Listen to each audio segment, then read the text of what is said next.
Praise the lord, హల్లెలూయా.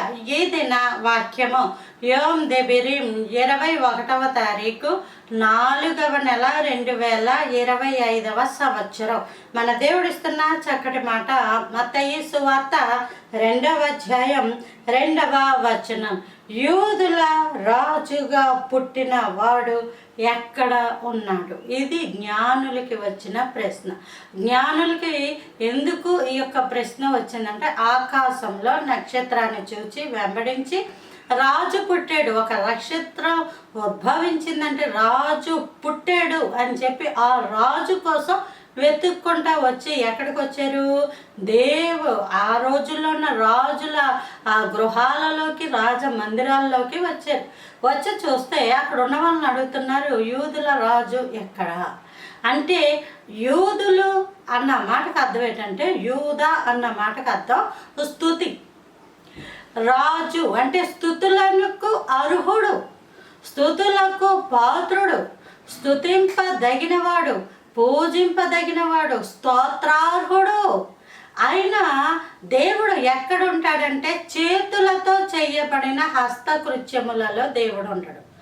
ఆయన చేతులతో చేయబడిన హస్తకృత్యములలో దేవుడు ఉంటాడు. దేవుడు మనము తయారు చేసిన వాటిల్లో ఉంటాడు, కానీ దేవుడు చేసుకున్న వాటిల్లో ఉంటాడు. దేవుడు సృష్టిలో 6వ రోజున తన చేతులతో మనిషిని నిర్మించాడు. మనిషితో సహవాసం చేయడానికి, మనిషితో సంభాషించడానికి, మనిషితో కలిపి జీవించడానికి.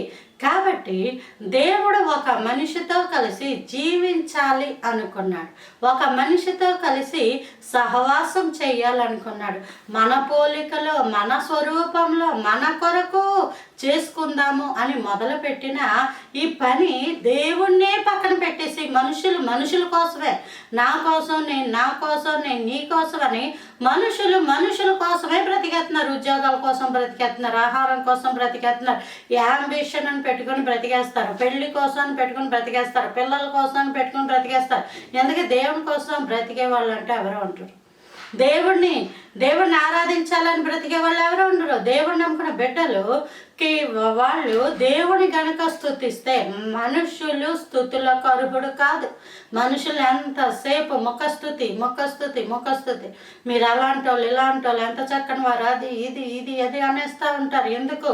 అవసరార్థమే. ఎందుకు? వాళ్ళు ఏదో మనకు చేస్తారని, వాళ్ళు హోదాలో ఉన్నారు, అధికారంలో ఉన్నారని. కానీ మన దేవుడు ఎంత గొప్పవాడంటే, హృదయానుసారుడు. నువ్వు గనక నీ హృదయంలో దేవుని స్తుతిస్తే, దేవునికి సింహాసనం వేసుకుంటే, దేవుణ్ణి ఆరాధిస్తే, యూదుల రాజు అంటే స్తుతులకు అర్హుడు, ఆ స్తుతులకు అర్హుడైన దేవుడు నీ హృదయంలో జన్మిస్తాడు.